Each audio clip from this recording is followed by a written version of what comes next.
You are Locked On Kentucky, your daily podcast on the Kentucky Wildcats. Part of the Locked On Podcast Network, your team every day. All right, what's going on, Big Blue Nation? Welcome on into Locked On Kentucky, your daily Kentucky Wildcats podcast. I'm your host, Lance Dawe, writer for Sports Illustrated for various SEC-related things. But on this podcast, specifically, we take a dive into all things Kentucky athletics. This episode is brought to you by FanDuel Sportsbook, the official sportsbook of Locked On. You can make every moment more by visiting FanDuel.com/LockedOn today to get started.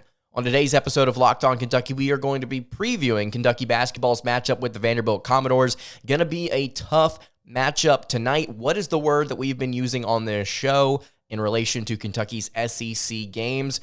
A dogfight. This game, I don't think, is going to be any sort of exception to that term. Thank you so much for making Locked On Kentucky your first listen every single day. Want to remind everybody out there that we are free and available on all platforms. If you're watching on YouTube, please subscribe to the show. If you're catching this while this Vanderbilt game is occurring, please make sure to subscribe. We will have a post-game recap going up tomorrow as well. So let's go ahead and get into it. I think stylistically, you're going to see a lot of things from this Commodores team that you and I saw last year. If you were watching this show last season, you knew Jerry Stackhouse, stylistically, we like to dive into X's and O's here, by the way, he runs a sort of motion offense that involves a set known as horns. Some of you may know what this is.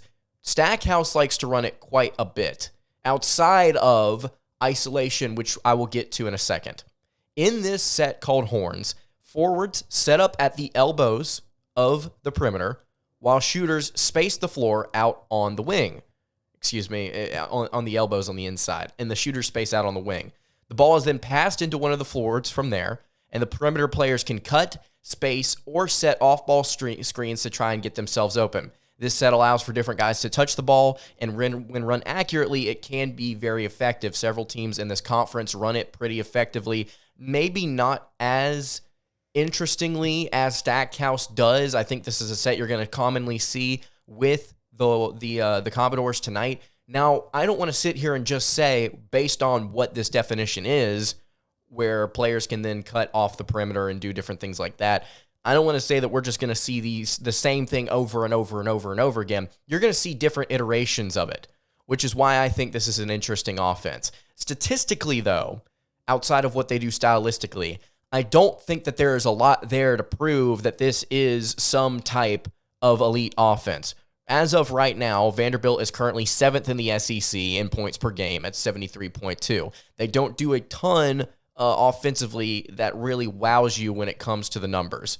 Right now, they're 9th in the SEC in field goal percentage. Last year in this matchup, they took a lot of three-point attempts. This season, you're probably going to expect the same thing. They're 3rd in the league in three-point attempts, right behind Missouri and Alabama.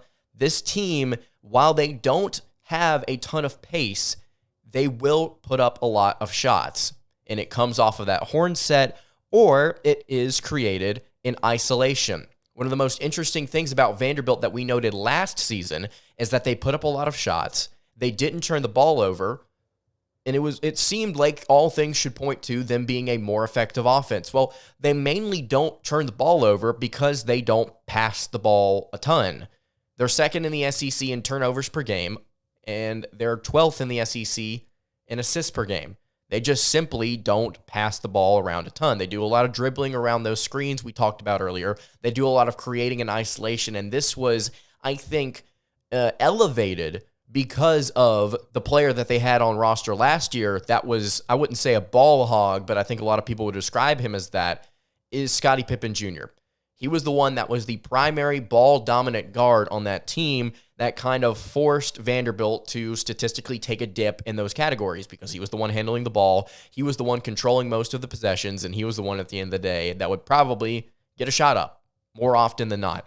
This year, it's a little bit different. So last season, Vanderbilt had a couple of really solid players, and Miles Stute, I believe is how you say it, Miles Stut.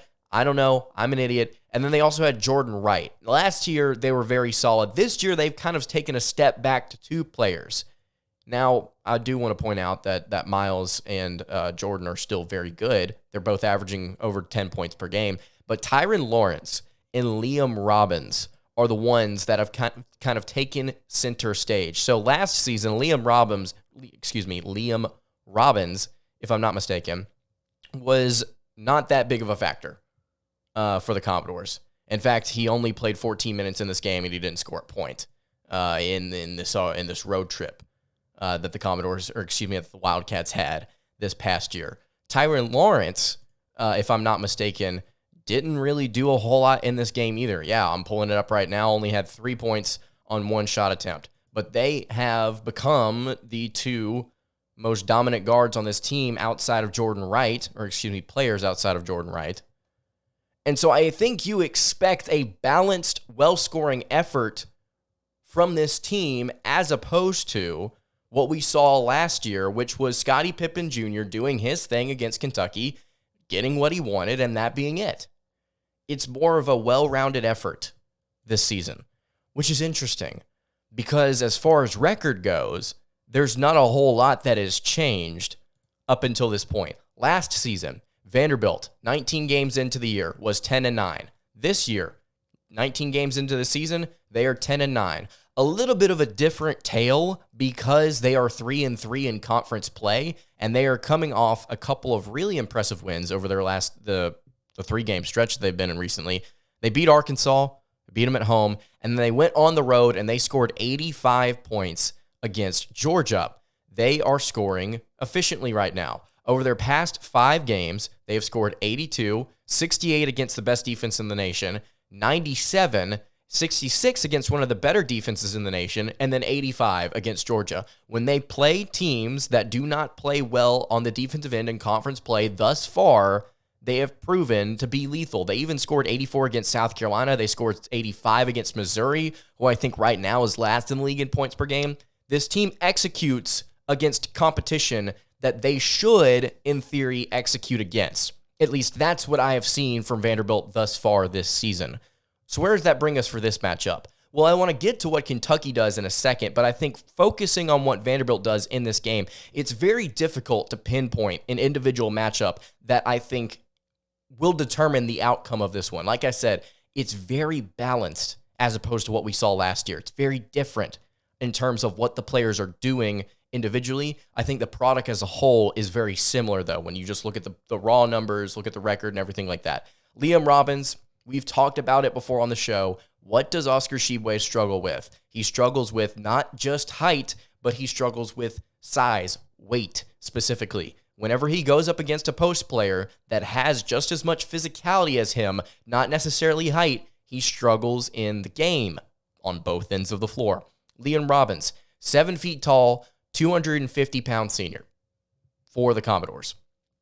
It's going to be very interesting to see what Liam Robbins does in this game against Oscar Tshiebwe. He's second in the country in block percentage, about 14.6% of the twos that are put up on the floor whenever he is out there are blocked by him.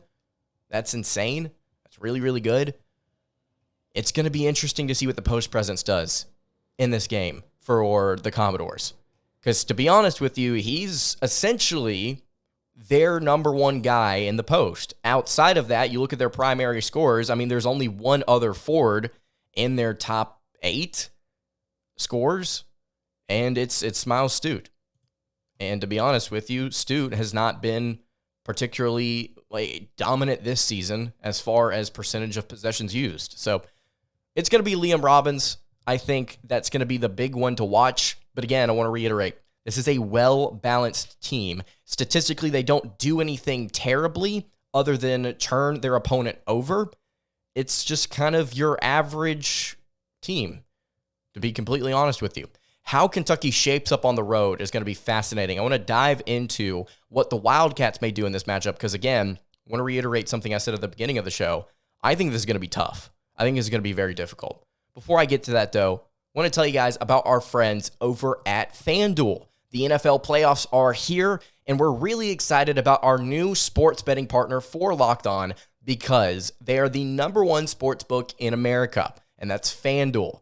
If you're new to FanDuel, that's even better. They have so many great features that make betting on sports fun and easy. New customers, you can join today to get started with $150 free in bets guaranteed when you place your first $5 bet. All you have to do is sign up at FanDuel.com/lockedon, LOCKEDON. FanDuel has all of your favorite bets from the money line to point spreads to player props.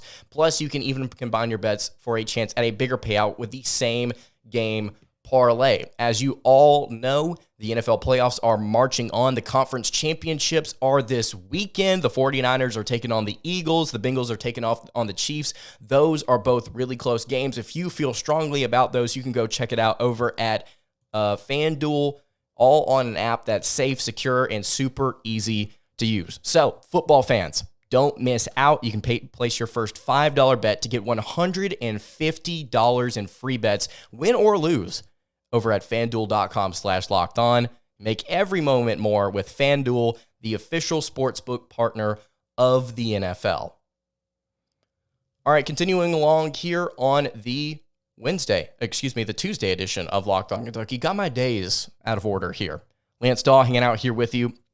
So we talked about what the Commodores do, what they do well, how balanced they are relative to last season. Statistically, they're just kind of average in a lot of different areas. They don't turn the ball over. They don't pass it a ton. They don't turn their opponents over. So what does Kentucky do? How does Kentucky attack this on the road? Well, I think the first thing we have to get to is what we were talking about just a second ago. Liam Robbins is a physical post presence for the Commodores. They have an anchor, no pun intended, in the middle of their defense. How does Oscar Tshiebwe offensively attack that? That is going to be my biggest question for the Wildcats in this game. Now, if you look at how Kentucky played in this one last year, it was not Oscar Tshiebwe that performed insanely well. He did have 17 rebounds and 11 points. He played well. I'm not saying that he played poorly. But a lot of it came from the foul line. Vanderbilt was very physical with him. The guy that stood out in this game was Davion Mintz coming off the bench and having a really good performance from outside the arc.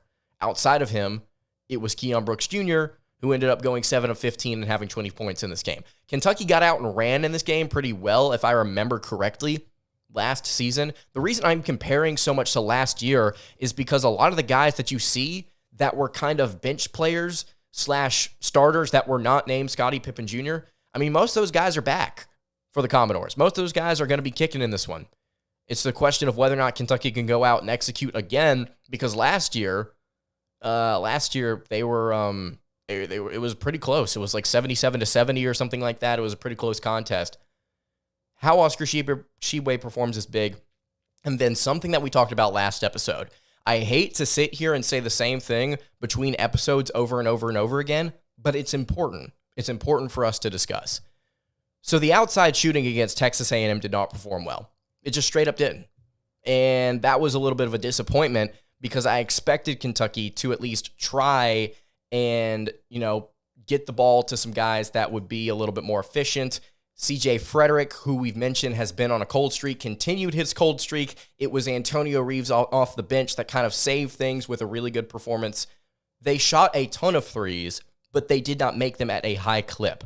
I don't necessarily care whether or not Kentucky shoots 35 threes in this game. I want to see the percentage go up. I want to see the right guys taking and making those shots.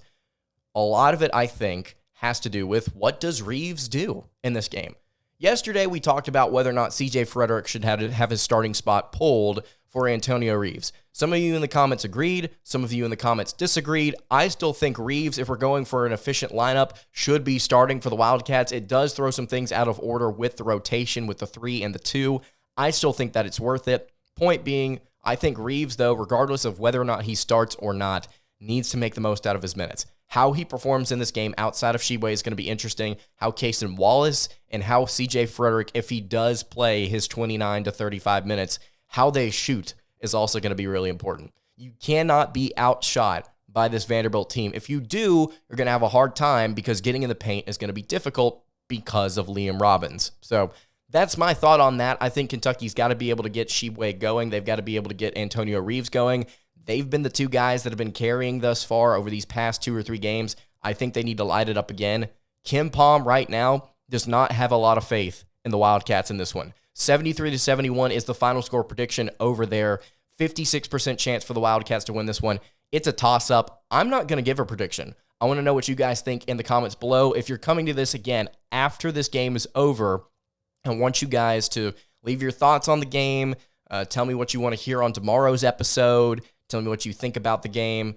Any questions you have, period. Just leave them in the YouTube comments below. If you're listening on podcast, you can hit me on the socials at LockedOnUK. Again, final score predictions, drop them down. We will have a post-game recap of this matchup coming up tomorrow on the show.